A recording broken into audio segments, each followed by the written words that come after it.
Imagine this for a second. You're walking down the street and you find a notebook on the ground. On the cover it says, "The person whose name is written in this notebook will die." At first you think it's just a cheap joke, but somehow you decide to give it a try. And it works.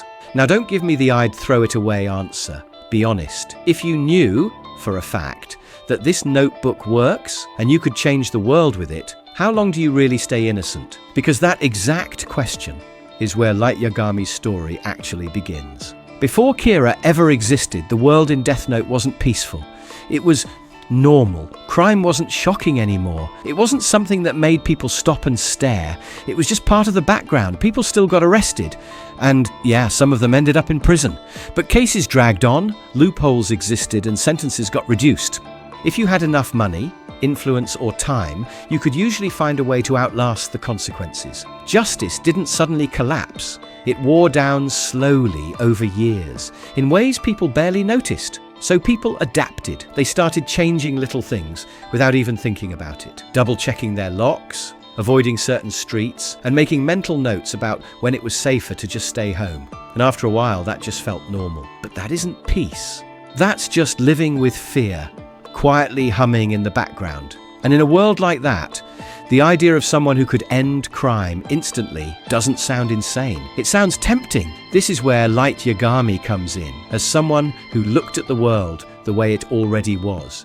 Day in and day out. The same news on permanent repeat. This is all so ridiculous. This world is rotting. And decided it didn't have to stay that way. Light didn't see crime as something complicated or philosophical. To him, it was a pattern. People committed crimes because they believed deep down that they'd get away with it. Maybe not every time, but often enough to make the risk feel worth it. And his idea was simple, in a way that's actually kind of terrifying. If the punishment was absolute, if there were no trials, no delays, no loopholes to hide behind, then the pattern breaks. You don't need people to become better, you need them to stop believing they're untouchable. And once punishment becomes certain, crime stops being tempting and starts feeling pointless. So here's the uncomfortable question. Did Kira's system actually work? If the answer is no, then none of this matters. The argument ends right here. But the problem is, it did. In the Death Note world, crime didn't just drop a little. It didn't improve in one country or for a short period of time. It fell globally by more than 70%. Wars slowed down. Entire criminal organizations disappeared. And this isn't speculation or fan math. The series is very clear about it.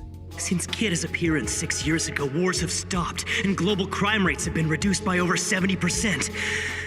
At some point, you couldn't deny that the world itself had changed. What Kira did wasn't make people good. It made them certain they would be punished. Criminals stopped asking, "Can I get away with this?" Because the answer was suddenly obvious. They couldn't. And that lines up uncomfortably well with how people actually behave in real life. There's a basic idea in criminology that punishment doesn't need to be brutal. It just needs to be unavoidable. Kira didn't increase the severity of the consequences. He removed the uncertainty from them. And once that uncertainty was gone, crime stopped feeling risky and started feeling pointless. You can hate the method, you can hate the person behind it, but the results are harder to argue with. Once you accept that Kira's system actually worked, the argument changes. It stops being about results and starts being about the cost of those results.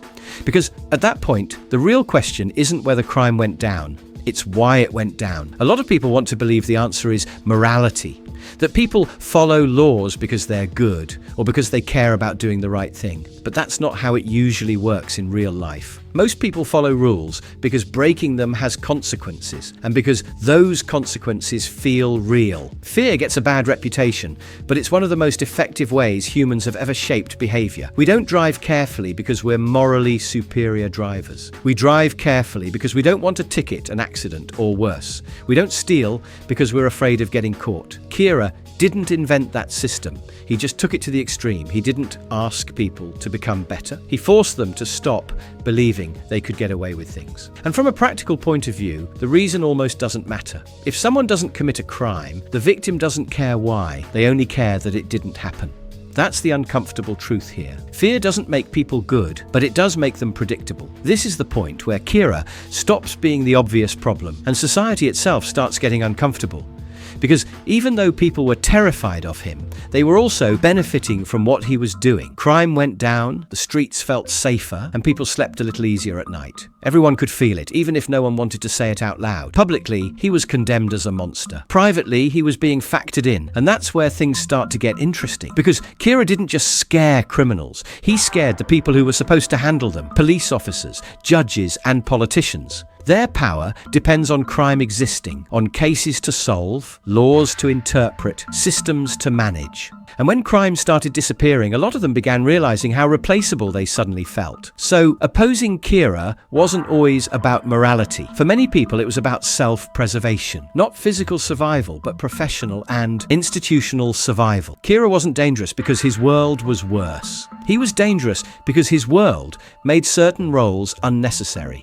He exposed something no one wanted to admit. Fear was accomplishing what entire systems hadn't been able to. And once that became clear, Kira stopped being seen as a solution and started being treated like a threat. That's where L comes in. L is usually framed as Light's moral opposite, the hero standing against the villain. But that image doesn't hold up for very long. L doesn't really play by the rules. He bends the law, ignores it, rewrites it whenever it slows him down. He detains people without evidence, manipulates entire task forces, and treats human beings more like tools than individuals. And that's not a flaw in his character, that's the point. L isn't protecting some pure idea of justice. He's just trying to win. Just like Light, he believes the end justifies the means. The difference is that L has permission given by the establishment. When L crosses a line, it's called strategy. When Light does it, it's called murder. Functionally, though, they're doing the same thing. The real difference isn't morality, it's authority, backed by institutions that feel threatened. And this is where Light actually goes wrong. Not in the idea itself,